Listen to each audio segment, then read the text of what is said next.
start the show now, and just to give you a run through of the evening, it'll probably be around an hour to an hour and a half, depending on if the next poet shows up.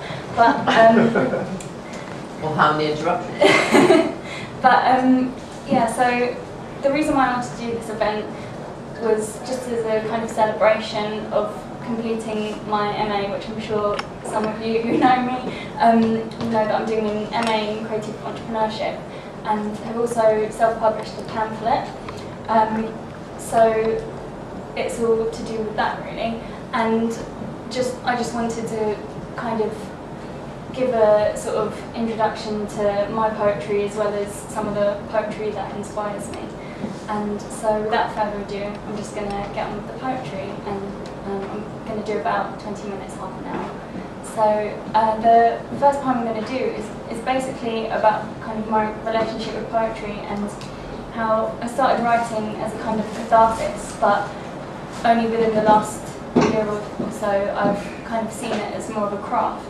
And so yeah, this poem is about that. It's called Drama. I tried to be poetic, but it just came across pathetic, and words on screen screamed at me, "Get over it! Get over it! Is it true the world has moved and left me standing still, and is it me that's creating stress and making myself ill? It seems that drama follows me, but maybe I'm an addict to a life that uses the comedic to endure the tragic." I stared to the clouds as her voice sent hatred through each vein, and my body shook with this heart palpitating, never-ending pain. I thought I did so well, I was as civil as could be, but still I'm kept awake with thoughts of misery. I can't be fake, I can't pretend that everything's okay. My olive branch is broken and I don't know what to say, and I tried to be poetic, but it just came across pathetic, and words on screen screamed at me, "Get over it! Get over it! Is it true the world has moved and left me standing still, and is it me that's creating stress and making myself ill? It seems that drama follows me, but maybe I'm an addict to a life that uses the comedic to endure the tragic." And I was told I should rather my friends be friends than they give gifts, and if I express how I feel, I only create rifts, but I've given with my heart and soul, and what did I get back? The way they seem to show they care is frankly just being slack. See, I don't care about the material of what I may receive, just something to show me you'll miss me when I leave. And I tried to be poetic, but it just came across pathetic, and words on the screen screamed at me, "Get over it, get over it. Is it true the world has moved and left me standing still, and is it me that's creating stress and making myself ill? It seems that drama follows me, but maybe I'm an addict to a life that uses the comedic to endure the tragic."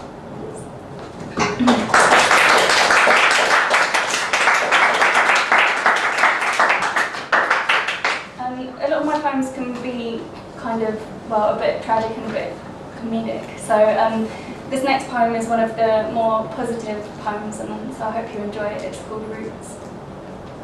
My roots are more than the people in my bloodline, more than a diagram of my family tree. They are my ink-stained name at the bottom of a love letter filled with poems and drawings and random thoughts, all scrawled with desire of wanting to share everything I can.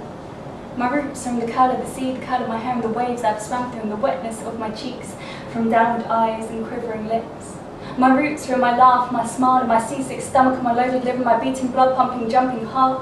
My roots are love of olives and omelettes and paella and tapas bars, give me sweet sangria, good music and great friends, the shyness that shines, not shyness that defines. Bull star signs and red fabric of sex and passion and blood all draped over me like the emperor's new clothes. My roots are gravy over everything.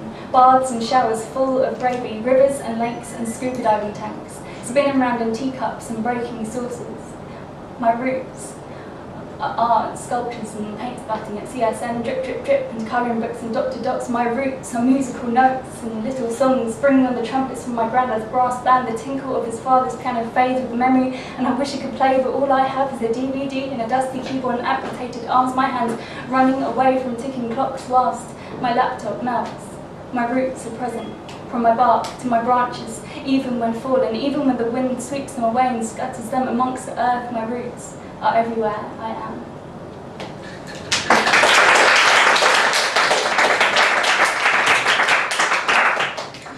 This next one is going to be the last of the kind of more performance-y poems, and it tends to be a bit of a favourite, so that's why I'm doing it, and it's called Cinderella.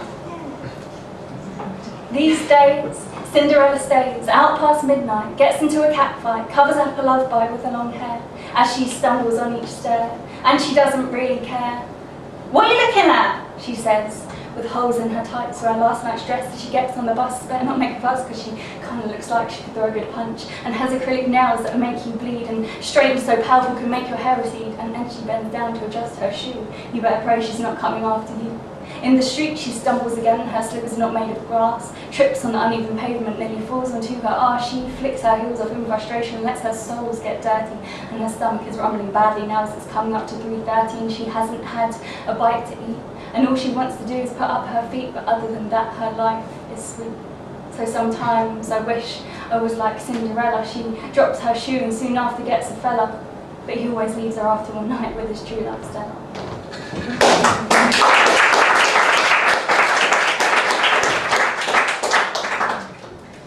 So the next few that I'm going to do are actually ones from this book, which, as I said, is a poetry pamphlet that I self-published. And so this is available for sale as well as an audio recording, and if you've had a chance to look around, there's things like badges and stickers and that, and all the paintings as well that are for sale. So the first poem I'm going to do is a prose poem called Breakfast. Scalding steam exhales from the kettle, screaming, calling the pot black. The toast pops up, either not toasted enough or burnt, never just right. The pot, empty, casts a shadow that edges towards the cupboard in search of something, a tin of beans or porridge oats, perhaps, to make it complete. Amongst the chaos of the kitchen surface, a lone black sock lies on the floor, abandoned yet striving to find its match, set the world alight. And this next one I'm going to do from here, it sort of goes along with the Poetry Tease thing. It's kind of how I thought of the name of that, obviously the event and this book is for, and kind of goes with the image if you've seen that. It's called In My Cup. I'm so glad I discovered you. I think that I am in love with you.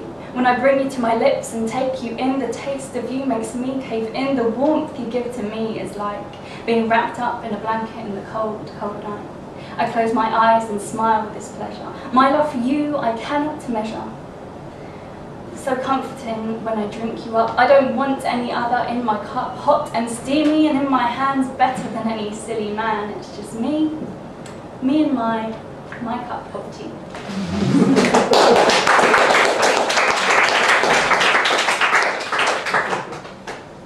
So this is the last one I'm going to do from this little book, and it's called Party Rings.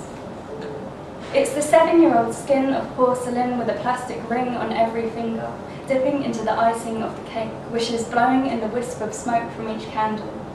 It's the passing of the parcel where everyone gets a prize and where a blown-up balloon is a symbol of happiness. And dancing is just jumping and games are just bumping onto the floor.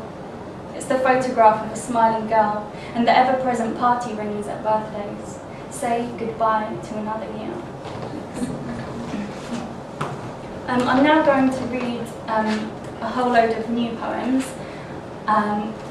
So not many people have really seen them, apart from this first one I'm going to do, which is in the book, but this is an edited version, so it's updated, and it's called Fame. Fame's heels click-clacked on the hard on the floor, searching for a red carpet to walk upon. She screamed like a siren for the lights of the paparazzi, flashing like strobes. She craved them to illuminate her, like a moth, complaining when her paper-thin skin was burnt. Fame had a hunger that could never be satisfied, addicted to the binaries of bank statements, the crisp feeling of a fresh note. Her price-tagged rags only in tabloids and trashy magazines. Bad captions, crass puns. But what does she care when money equals power? The push and pull of the poison that pressed into her skin in an attempt to freeze time, never enough. She wanted timeless beauty, to be or not to be, forever young, to become a photograph, still, perfect, hanging for all to see. For this next one, it's got a bit of a backstory. Basically, this whole event would not have been possible if I had not done some work earlier this year for Apples and Snakes, which is a spoken word company. I was poet shadow for a project called Shake the Dust, and this has meant that I've had the opportunity to hire this venue and have visual art, and also, which I think is very important, to pay my performers to show that I value them, basically, and what they do. So this poem was inspired by the theme for the project, which was truce, and it's called Knives and Forks. We lie separated, my back turned away from your sharp edge, but your shine still so bright, reflected in another's light, impossible to ignore. We clatter against each other like banging heads together. You are so rigid and ungiving, but I force you to work with me. And others, they bite the hand that feeds, but you and me are incomplete, without the beat of metal that sounds when we're together. Our steel is stainless, and at the end of the day we lay with soap suds wrapped around our skin like blankets. And this next one, I've picked to read just to show about the kind of influence of the visual arts, because obviously I could have done this event just in any old room and not had the visual art, but that's an important part of kind of how I see poetry. I don't like to kind of define myself as like a performance poet or someone that just does page. I think I like both things really, and so this kind of visual side connects to this next poem because it was inspired by an artist called Louise Bourgeois while I was watching a documentary about her, and it's called The Hourglass.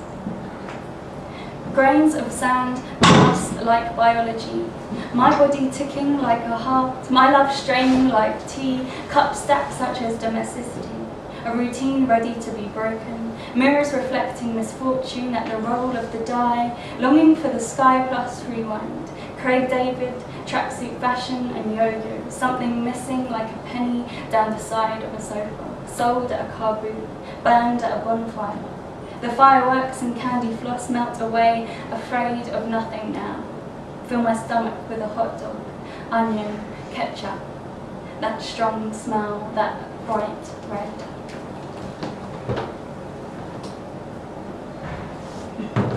So this next one is actually about how, well, my course leader always talks about how now we need more, writers and artists in general. We need more than just, as Virginia Woolf said, a room of one's own.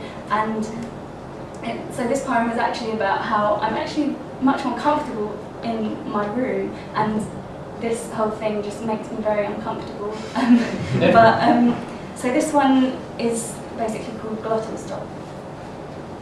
You'll analyse my glottal stop, my glottal stop, my glottal stop. You'll analyse my punctuation vocab and my polka dots. You'll look at my lips, look at my eyes, the mic stand between my two thighs. You'll see the content and the form as I read to you, as I perform. You'll look inside each word I say, see how the D and O do play.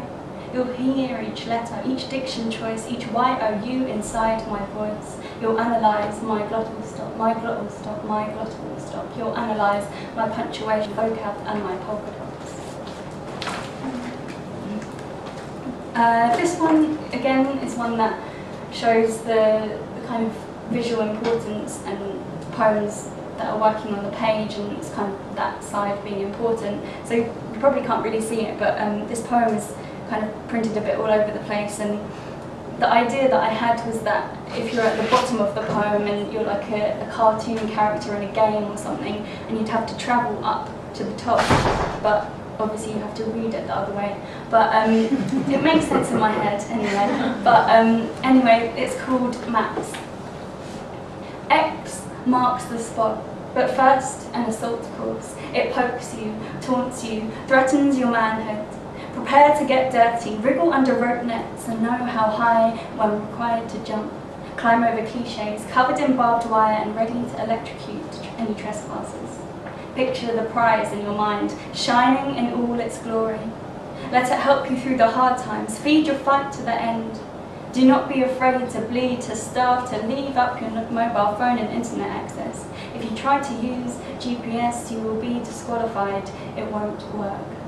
This is a lesson you'll only learn if you listen. Really listen. You're gonna have to do better than that. Speed it up faster. See the finish line in your mind. Your body rising and falling with the last steps.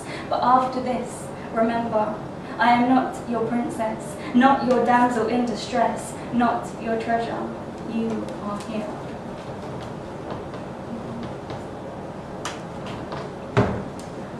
I'm just going to do a couple more now, and this one is one of the more funny poems, but you kind of have to know what Twitter is, which if you don't, it's basically just somewhere where you update status. I think they're about 130 characters, and so this is a day in the life of a fridge, and it's called #fridge. This door remains closed for the most part, to keep out the warmth. Heat would make the milk go off and the vegetables may rot. Monday morning blue setting with the realisation that the milk is already past its sell-by date and smells weird. Tea is poured down the drain. Today a jar of pickled onions fell out and the glass smashed. Those onions made into marbles caused chaos in the kitchen. Tomatoes are red, cheese is blue, beef is defrosting, ready to stew. Chocolate ice cream and all the trimmings in front of the TV, #getting down on Friday. The weekend, wine bottles swing the doors open quite frequently until the empty receptacles are discarded, wine stains and lipstick marks. Crack open the eggs, burn the bacon and sizzle those sausages, #hungover. So this is the last one I'm going to do, and it's basically a series of haikus, and it's called Broken Skies. Smashed bottle green leaves scatter at sunrise when night buses meet with day. They collide as the street cleaners begin their shift, shuffling their feet.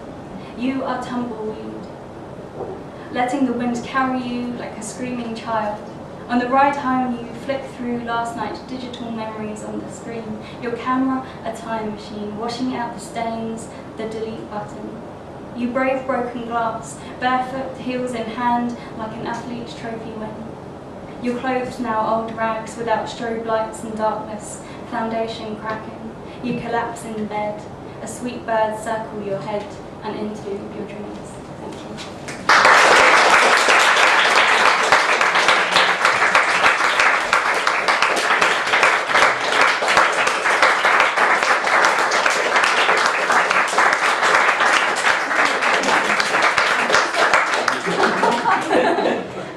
I'm just going to introduce the next act for you.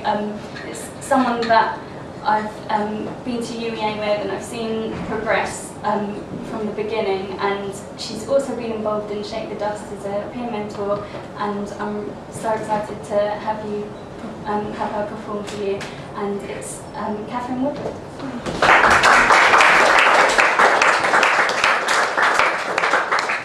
I'm terrified. I'm in this white box like an Olympic medalist with flowers. I feel like I'm a bit underwhelming. I had everything sorted before I came here, and I was lying in bed, and this boyfriend who's on his laptop's not really listening to me. And I'm trying to tell him about this gig, and he says, you should do that funny one, you know, about the bird from Sesame Street. And I said, well, I'm going to London, this is like a distinguished crowd, they're not going to like that filth. And he said, no, it's really funny, you should do that one. And who would like to hear a funny univocalism? Yeah, get some nods. This was an edition from last night, so sadly didn't get the chance to memorize it, but I'm going to do my best.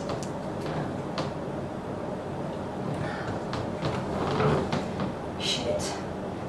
It's Big Bird. Phil is bricking him. Why? 6 nights living in sin with Big Bird's sis, Flirty Finch. 6 nights slimy shimmy, 6 nights spicy hijinks, 6 nightly shindigs, jiggly in kind. Big Bird isn't in high spirits. Phil sprints, whips by grimy digs, bin lids which ring in biting winds, his spry shins whisking, whirling, tripping. Phil licks grit, his lips sliding in limp bits, spit, limp chips, thinks, snitching bitch. Big Bird finds Phil. Is this it, Phil? Is Phil Finny? Phil stirs, kicks Big Bird in his ribs. Big Bird is livid, sticks his fist in Phil's right iris. Aye! Why, Big Bird? Why? Big Bird grips Phil by his shirt, flings him sky high. Phil's windmilling limbs diminish, skimming city sky. Big Bird wins this fight.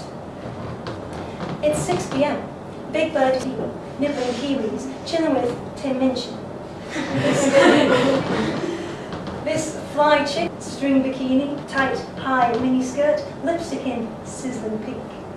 Dribbling Big Bird strips this girlish lily in his mind, licks his lips, winks. Tim insists Big Bird nick his first kiss. Mystifyingly, Big Bird isn't spying Phil's trick. It's inspiring, it's impish, it's illicit, it's itchy, it's Phil in his glitzy wig. Phil is wiggling in Big Bird's vicinity. His hips swing with libidinizing virginity. Big Bird, striding in with Vikingly virility, bids this frisky miss string pins with him. Tickling Big Bird's girthy wing, Phil hints his digit skill in fiddling.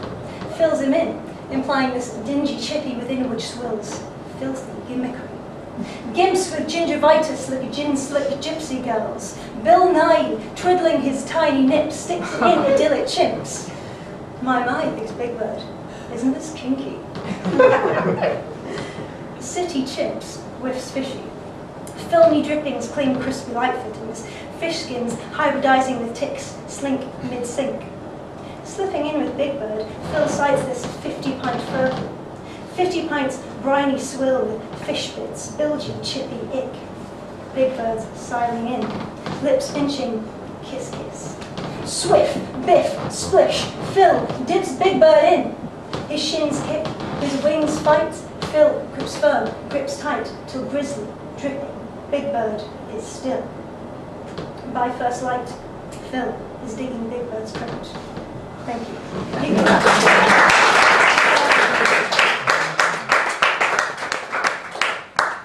It's a univocalism, a poem which only uses one vowel.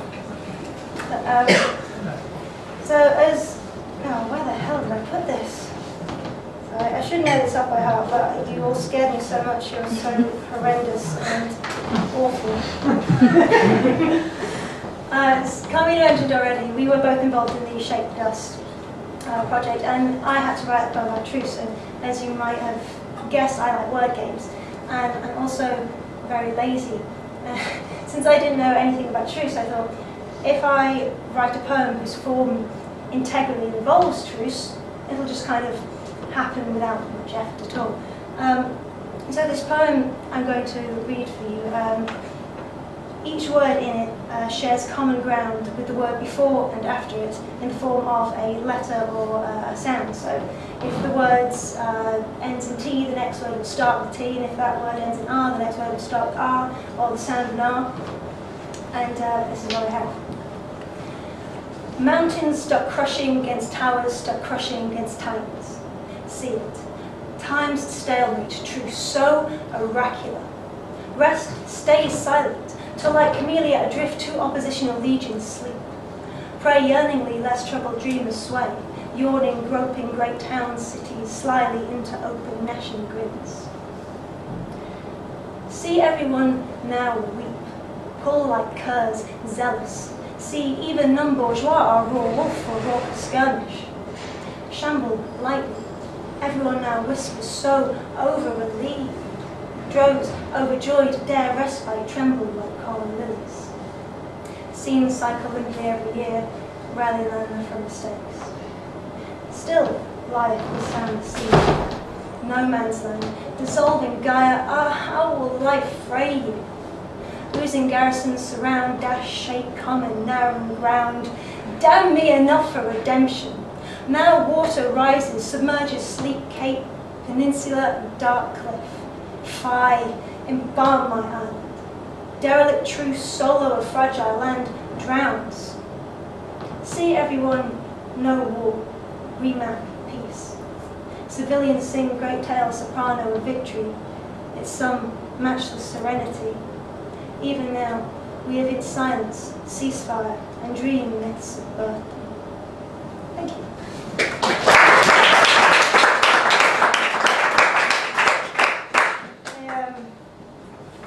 I didn't always write like that. I don't tend to write like that too often now. I want to show you something that's very special, very new. This is something that no one's heard before, so it might be absolutely awful, but you're nice people, right? Currently I'm working on a series of very short poems which are going to form a kind of one-sided dialogue between the character, Spot the dog, and the internet.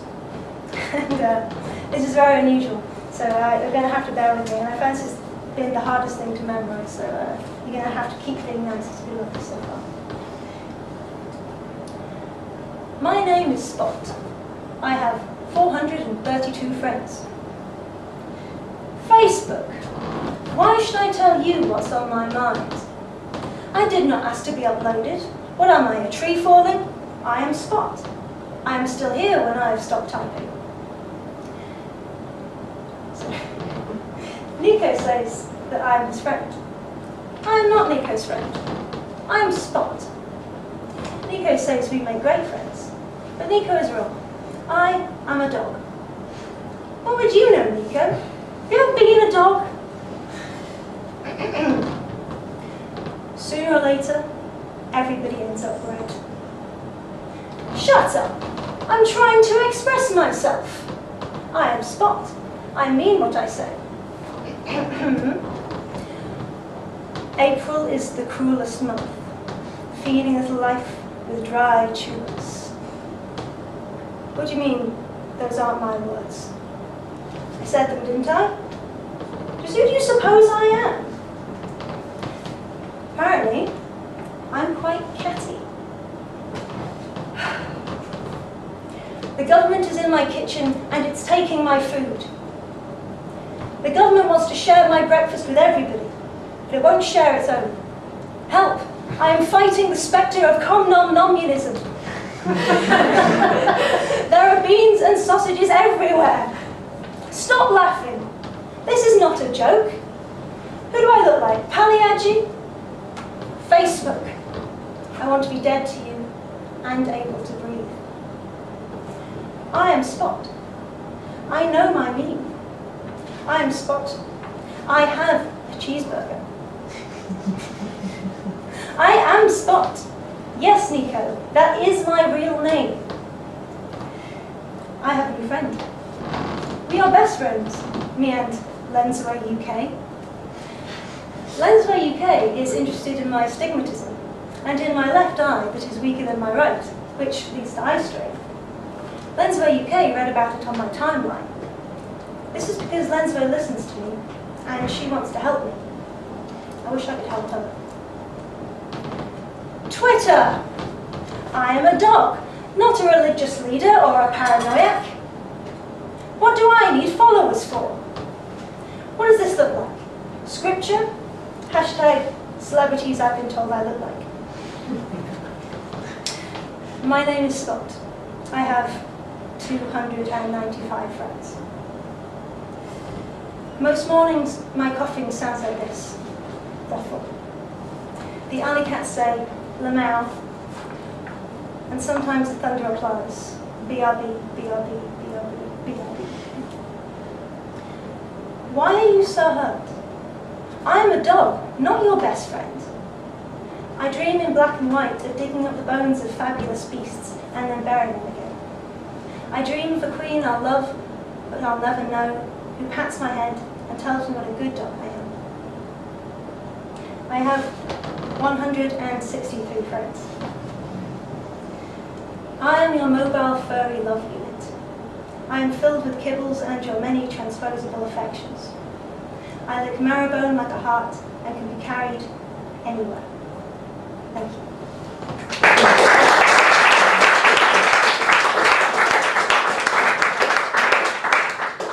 Oh man, my mouth gets so dry around. It never usually is bad. some older poems for you. I have a short series of love poems. I found in my experience when you first start going out with somebody, you write a lot of love poems. And then when it gets to about the 3-year mark, you stop writing love poems. And you start instead to express your love through the medium of hearty stews and the food of their homeland. I make the best potato salad in America. So I have a bunch of these from 3 years ago, more or less. Yeah, good start. I never stopped dancing. I made my jive so small that perhaps you thought I had a twitch all these years. Neither could I quite get the moon out of my head. It stayed stuck up there, in the corner of my big owl eyes like a grain of sand. My pussycat, it was your lovely face that the sea boiled down to in those days.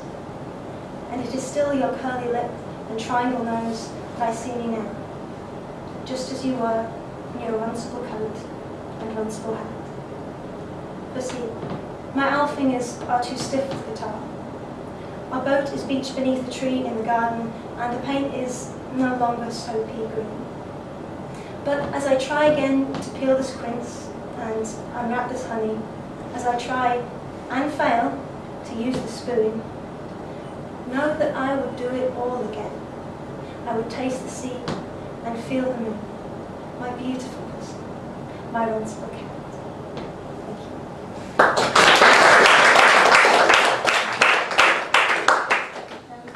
The next one I'm going to read, I actually completely lost where I am, and this is completely unhelpful. I'm just flipping through this.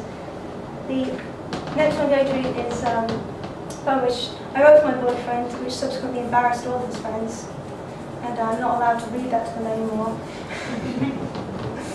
It's called Come In, Stay. Come in, stay. Your back is a ship to cling to, and my belly the smooth belly of the sea. You are like a ship, and I am like the sea. And when I rock us both in rolling, pitching sleep, I cling to you. Stay. Stay with me. Your body is the body of a horse. Your muscles are hard, lean, and unstoppable. You carry the wind with you. You are like a horse, and I am like the wind. You carry me. Come with me. Stay. You are a dark storm. You are an endless storm, and your dark arms encircle the earth. I am like the earth, and you are like a storm. You cradle me.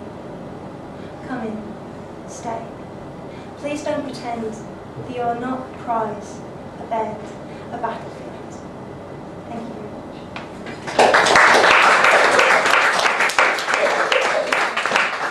Oh, I see. I was going the wrong way. I have a third one, which came from my second year creative writing degree, which I wrote about this girl in my class with the most gigantic eyes I'd ever seen. And I don't think the entire time we were there she ever figured out it was about her. She's not here, so that's why. When I think of her before she cut her hair, it is with pink lips sucking on peanut butter, the upper pulled over the lower in the big American house. I posit her at a dresser, in a room aired by big windows, open tonight and smooth as a plate. Tiny things hum. That still long hair is stuck to her like a phantom limb. A mistake caught and corrected in the mirror I remember. I called her Hera when she wasn't looking. Her whose eyes are lovely, dark and deep. And when her face appeared, it was like meeting with the moon. That glow persists, I cannot sleep. Thank you very much.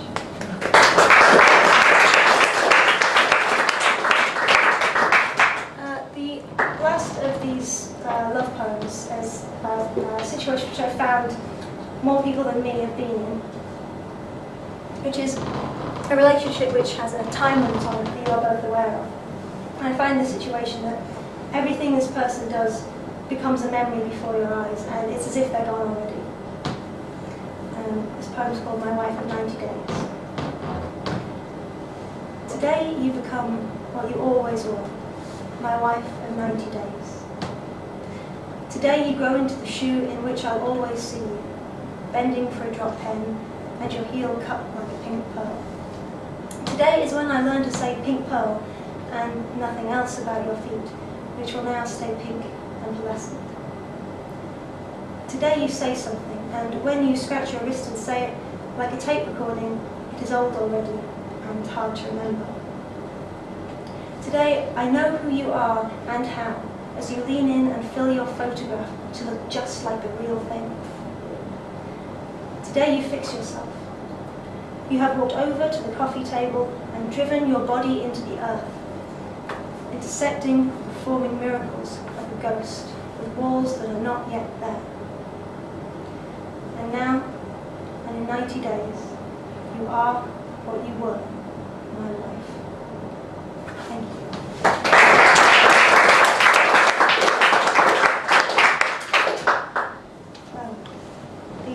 How am I doing for time?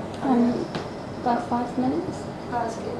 The last one is sadly one that I haven't memorised either, because I'm going to do this annoying poetry thing of saying, and this is one I wrote this morning. But it wasn't this morning, it was about 2 days ago, and so I haven't been able to memorise it, but I did write it especially for you lovely people, because you've been so kind. But it's for a good friend of mine, and he hasn't heard it for reasons which will become abundantly apparent. Forgive me if I get a little bit emotional. First of all, I'm sorry that you are dying. I'm sure you understand that it's nobody's fault, but all the same, I'm sorry. I realise that I've written a poem instead of coming to see you. And it's not as if I couldn't come to see you. After all, I'm not the one who's dying. So, how are you today? Can I get you anything? What does a person want when they're dying? You see, that's just the thing. Soon, you'll be dead. Back before you started to die, I knew you. Your laugh was so rare it came like Christmas. Now your laugh will be different. Will I ever stop wondering, is this the last? Up until it really is. Should I behave as if nothing is different, or will that upset you? When I think of you, I don't think of you. I think about how you're dying. I realise that I'm being unfair, and I don't really have the right. You're the one dying. This isn't supposed to be about me. I'm sorry. I only know how to talk to the living. And to me, death is scary, but I'm hardly the one who has something to fear. I know this, but I still wrote this poem. I hope this doesn't make you feel lonely, like it makes me feel lonely. Even though we didn't talk that much anyway. I really don't want you to be lonely, or sad, or uncomfortable at all. Will you miss things when you're dead?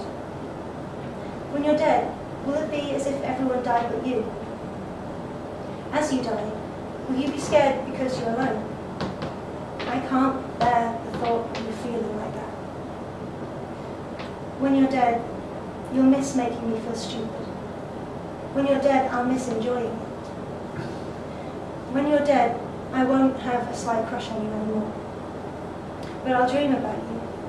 And it will hurt me more than you can imagine when I have to ask, what are you doing here? Don't you remember? You're dead. When you're dead, I'll suddenly know how to talk to you. Perhaps I shouldn't say things like this. I must be making it worse. You see, I'm treating you like a monster, not a friend. I just imagined that perhaps my sadness would comfort you. But as it turns out, my sadness isn't as comforting as I thought it would be. You must understand, it's not just that someone is dying, it's that you are dying. When you are dead, someone will fold up your glasses and put them in a drawer because they will no longer be needed. Glasses will never make me more sad than they make me now. And although you're alive, and only 2 hours away by train, you are so impossible and frightening, it's as if you were already gone. I love you. Oh, the worst one. I love you, and I want you to know that I have a traitor's love and a coward's heart, and soon you'll be dead. I'm really very sorry about this poem. Thank you.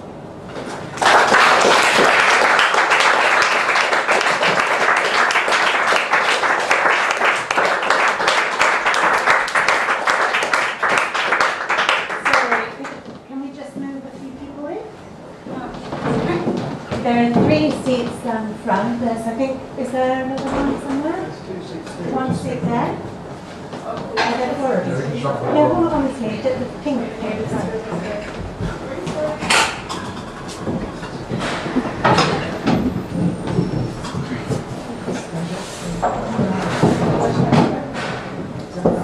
I just wanted to say that I wish I could write such lovely love poems. I think I'm personally much better at the more heartbreak poems. But I'm gonna just present the next poet and not go on for too much longer.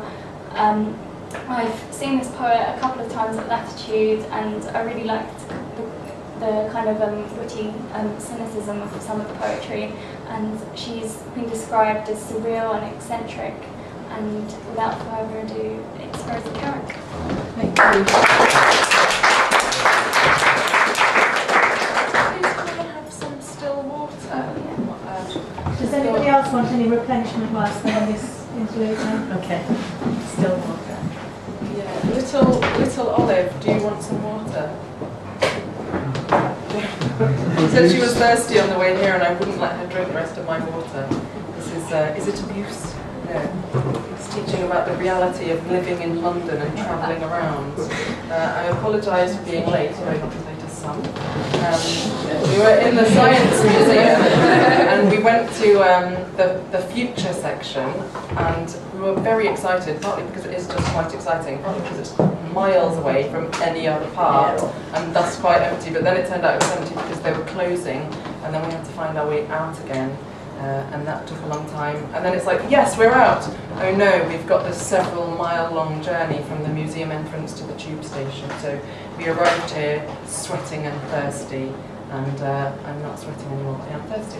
Anyway, that was a long introduction. Thank you for sitting silently. Please feel free to heckle. I think there should be more heckling in poetry. Sorry. That's all right. That's okay. Okay, well, I'll tell you what, I'm going to crack into a poem. I've noticed that I have a theme in my poetry, or several themes, and they are pigs, Twixes, trains, wanking, and dismembered body parts. So I'm going to try and arrange them so that all the themes aren't just right next to each other, but it'll be like a quiz, and I can mentally think, oh yes, there we are, how predictable. Cry yourself to sleep tonight. I won't really. So this is called Holding Hands. Walking back to the new flat after the Odeon. Our hands meet in my pocket, and at last there is no love in it, just awkwardness. It's cumbersome, and all of the sex I used to get from stroking the length of your palm has gone, and I wish I'd never cut the thing off in the first place.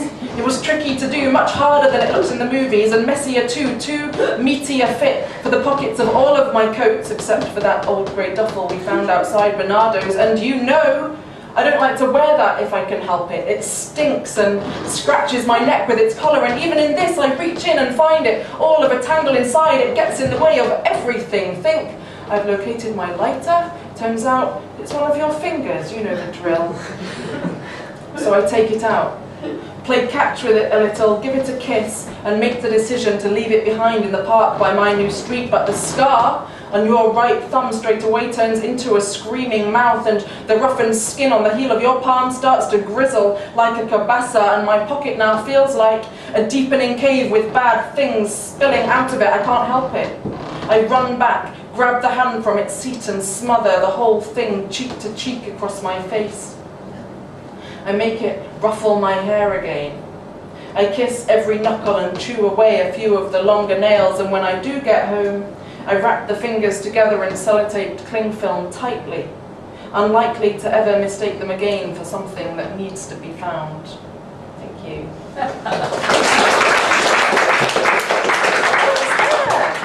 I didn't realise, that's like magic. I was just about to turn around and say, look, there was some bit of water in this. I hope it was yours and not diseased by someone, but I'm going to drink it.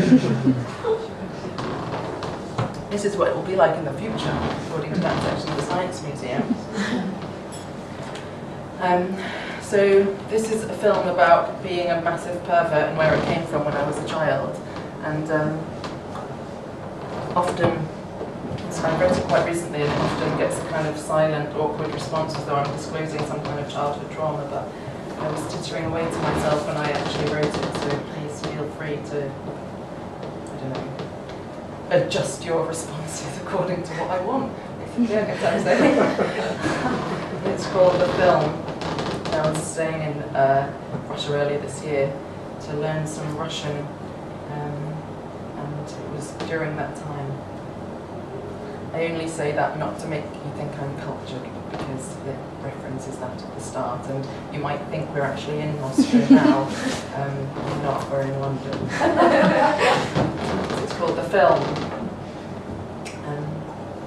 On the inlaid ceiling TV screens of the train back home to Moscow from St. Petersburg, a film began, which was identical in colour, scale and focus to the films I used to watch on Sundays as a child, which used to make in me at that inflammable age insane excitement, followed quickly by a gripping attrition of bodily sickness and bettered only by long, explicit lectures at church at primary school of Jesus' crucifixion, and how, alone in my bedroom, rigid with fear of discovery, I fantasized the scenes of my demise, would split myself in two and force the guilty half to lie face down with pieces of sharpened plastic, felt tip pens driven into the stomach, having not discovered yet the interests of my puppeteering cunt within the play. Films of sailors and robbers and strong-willed persons toplessly flogged, unconscious and keel-hauled, screaming and bleeding into the open stupefaction of my mouth. And so, in my seat today, nostalgically I waited for the whips to come, but here in Russia, nothing but guns and running away. The film itself became to me of torture of most perverse, unsettling sorts, which finally charged a frantic resort to reading online on my mobile via the Sapsan Wi-Fi, like some kind of futuristic version of my pre-teen self who, desperate for specifics, would scan the family encyclopedia T for torture, reading now on the train in the present historical documents detailing how on the 19th century men were brutally, frequently beaten and by what means. Later, having availed myself of the compact train facilities to wank in uncomfortably and fighting the feeling of being slightly soiled or soiling of this pristine environment, I got back into my seat where straight away the man on my right leaned over and, as if in recognition of my silenced childhood self, the isolation of games that could not be described to my friends, and the times my mother told me off the marks she found on my body whilst washing my hair in the bath, which were, I could not bring myself to say to her, no self-endangering symptoms, but a basic glorification of flesh and its capacity for degradation, selfish shame and pure immortal ecstasy, as if in reward for my low-grade, compulsory sexual innovation in the face of Russian cinematic adversity, he handed me a Twix and said, I bought this one for you. Thank you.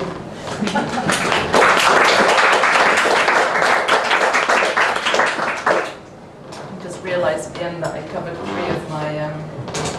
three of my themes there, so that's good. I might as well just repeat that poem over and over again, and then you'll get the gist of all my poetry.